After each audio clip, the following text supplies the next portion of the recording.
Shrewsbury today has a remarkable townscape of medieval, Tudor and Georgian buildings.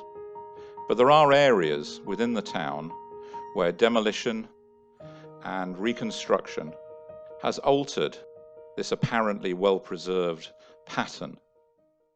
One such area is the so-called West End, the area centred around the surviving buildings of Rowley's mansion and house, or more correctly, warehouse. Today, those buildings lie marooned in a sea of cars, the car parking on the Bridge Street and Barker Street car parks.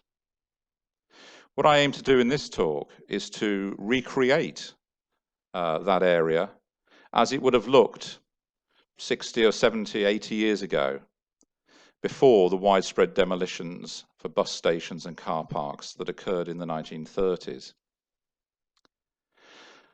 Let's have a look at a map, the first edition Ordant Survey Map of 1882. Rowley's house is marked in green on this map, so you can identify it. And as you can see, it's surrounded by a dense mix of buildings. The medieval street pattern still exists, and the streets are of their medieval width, whether they be Barker Street, Bridge Street or Hills Lane. Starting with Rowley's mansion itself, this is an early view of the 1820s. It shows a house that has yet to fall victim to the industrialization of the area. It's still a residence. Its porch still stands before it was later removed to the Abbey Gardens. And it has a walled garden to one side. Note also that there is a twin-gabled house adjacent to it, no longer there. Moving on, we can see how only a few years later, Rowley's mansion has been afflicted by a range of alterations which have removed the fenestration on one side and replaced it with warehouse-type doors. These were to remain, in fact, until the early 1980s, when the mansion was converted into part of the museum. William Rowley himself was a draper and brewer who was living in Shrewsbury by 1594. He became a business partner of Richard Cherwell, and after his death moved into his premises in Hills Lane. He was a prominent Puritan and assisted the lecturer Eulinus Herring to preach in private houses. As a result, he was declared a delinquent in 1642, at the beginning of the Civil War, because of his support for Parliament against the king. The Bric Mansion itself was completed by 1618. But the last notable inhabitant was the Reverend Thomas Adams, a friend of Samuel Johnson. It was after that that the house began to be used to store bark. During the clearances of the 1930s, many of these industrial buildings associated with the tanning trade, the actual name Barker in Barker Street, comes from the barkers or tanners of the area. These buildings were revealed and were demolished. Remarkably, Rowley's mansion and its warehouse were preserved at the instigation of Arthur Ward, the borough surveyor at the time, who envisaged them as, or at least the house, as a new home for a Roman museum, using exhibits found recently at Viraconium or Wroxeter. Barker Street was, until the 1930s, a much narrower thoroughfare, only half the width that it is today. Already by the 1860s, some depredations of historic buildings had already taken place. You can see in the old photograph of the 1860s, considerable demolition to create the Victorian General Market or Market Hall on the site adjacent. The Mermaid Inn, the timber frame building in the background, survived that period, only to be demolished about 20 years later to create space for an enlarged Baptist chapel, which still survives today. Let's take a look along the rest of Barker Street. The area marked in red were 18th century houses, it would seem, the rear of which can be seen in the photograph taken during demolition in the 30s. But moving on, a timber-framed 16th century house can be seen on the corner, that is the corner of Barker Street and Bridge Street. Moving along the street, a better view can be had of that timber-framed house, which portrays all the hallmarks of the Shrewsbury School of Carpentry, with its S-curves and close studding. Bridge Street was originally known as Cripple Road, that is, a street leading to a narrow and low arch in the town wall. However, it was renamed Bridge Street with the construction in the 1790s of the new Welsh Bridge. The former Welsh Bridge, or St George's Bridge, was built further upstream, running off the end of Mardol. These cottages, rather mean 18th century cottages, have above the windows some unusual stones. These armorial shields are of the Montgomery family. They can be seen today in the Tudor Gallery at Shrewsbury Museum. Formerly, they had been on a chimney breast in Rommelsham Hall. This was a timber frame building that stood on the site until the 1760s. When that was demolished, the stones were rescued and embedded within the Georgian house. When those cottages were removed in the 1940s, the stones were transferred over the road to Rowley's house and kept in storage. Moving further along Bridge Street towards the Welsh Bridge, we can see a row of 16th century cottages. The furthest from us in this watercolour was the Ship Inn, or Old Ship Inn as it became when the new Ship Inn was built around the corner adjacent to Rowley's house. The Ship Inn was owned by the Harwood family in the 17th century. Many of their customers would have been bargees and watermen. The Harwoods themselves owned trows and barges on the River Severn itself. The Old Ship Inn, like the rest of this street, was demolished in the 1930s for so-called slum clearance, despite the efforts of antiquarians to save it. One of the oddities about that redevelopment was that building along the new street line often took place before the old street line had been removed, as can be seen in the next picture, which is on the corner of Bridge Street and close to the Welsh Bridge. The new buildings of the 1930s that can be seen rising behind were themselves destroyed in a gas explosion a few years ago. Shrewsbury is remarkable in that almost all of its medieval street pattern has survived. This makes it very different from neighbouring towns such as Worcester, where, along with widespread demolition, the actual streets themselves have often disappeared. One exception to this, however, is the loss of the little street known as Bugle Lane.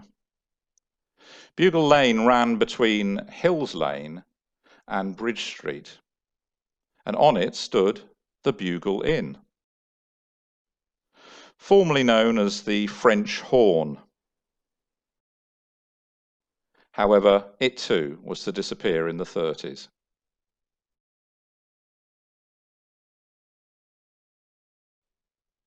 Let's now take a sharp turn into Hills Lane. Hills Lane itself is oddly shaped. It's been likened to a cucumber, narrow at both ends and widening out in the middle. Along the street, beyond Rowley's mansion, can be found this twin-gabled Tudor building, plastered over at some point, probably in the 18th century. On the ground floor, you can see a narrow archway. We're going to go along that archway and into the little yard that lies beyond it. The yard itself, known as New Ship Inn Yard, takes its name from the New Ship Inn that appeared in the 19th century. This is marked in red on the Ordant Survey Map. And we can see it also in this early painting, looking in the direction of Barker Street, which is invisible over the tops of those buildings. Strangely, the buildings on the right still exist, but they look quite different today. This is because they were drastically renovated in the 1930s. They are, in fact, part of Rowley's house. And you can see today the mark on the walls where the gable of the New Ship Inn once abutted Rowley's mansion. Let's now stand with our backs to the New Ship Inn. We have this view, with Rowley's house, or warehouse, the vast great brew house, as it probably was, of William Rowley, on the left. We have the twin-gabled house in the centre, and a remarkable building on the right-hand side. This was an Elizabethan warehouse, a 16th century industrial building, unique to Shrewsbury, that sadly was removed in the 1930s. It would all have been part of William Rowley's industrial site. In fact, its industrial use continued through to the 1930s, as Morris & Co. used it as a store for oil drums, amongst other items. Just behind the New Ship Inn, once could be found a most remarkable building, perhaps the most remarkable building to be removed in the demolitions of the 1930s in Shrewsbury. It's a brick building, but a brick building of very early date, almost certainly the last years of the 16th century. If so, this would make it the earliest brick building in Shrewsbury, a title which is often claimed by Rowley's mansion. Could it perhaps have been built by Rowley himself? An earlier house before he finally moved into the mansion later on? Let's take one final look at this scene. Looking back at Rowley's mansion on the left, we can see the Elizabethan warehouse on the right in the throes of demolition. We can see the small brick mansion on the left, whose origins are mysterious. We can see the remnants of the New Ship Inn creeping into view. And we can see the one survivor of all this, Rowley's house and its mansion, looming at the back. Moving back along Hills Lane, and tucked away in its own little courtyard, was the Welsh Presbyterian chapel. By the 1930s, this was in a Victorian form. It wasn't the only nonconformist chapel in the area. In fact, the area had a history of nonconformity. William Rowley, we have already seen, got into trouble because of his Puritan views. This medieval fragment around the corner from the chapel was itself a chapel, or at least its top floor was. It was used by the Sandemanians in 1815 through to the 1830s. They wanted a restoration of an early primitive form of Christianity. The lower part of the building, however, was used as a warehouse. This was a far cry from its glory days when it was part of the mansion of the Cole family. The Coles were important citizens and built a large complex in the 13th century. As late as the 15th and 16th centuries, they remained as important citizens. Several of them were bailiffs in the town's government. Further along Hills Lane, approaching the junction with Mardol, we find these 15th century buildings, which survived as late as the mid-1960s. Originally, the Seven Stars Inn, more famously the Gullit Inn. The inn was famous as the meeting place of the Gullit Club from 1785 to 1844. Members paid twopence every Tuesday meeting, whether they were present or not. The proceeds then paid for a quarterly members' dinner. The club included a number of the town's MPs. However, the club moved to the Britannia Inn when a new landlord refused to provide the usual quarterly dinner. As we approach the end of our tour, we can see in this view here, looking back along Hills Lane from Mardol, just how tightly packed this area was. In the distance can be seen the surviving gable of Rowley's mansion, its twin-gabled neighbour next door with its entrance to the new shipping yard, and the Gullit Inn just a little bit further along from the still surviving house on the corner of Mardol. Looking back down in this aerial view, we can see the scene today. An oddity in Shrewsbury, a townscape that has been ripped apart, where the fabric of the town has suffered from the loss of its street frontages. In years to come, it may well be that much of this damage will be repaired, with new buildings, themselves taking their place in the continuing story of this area of town.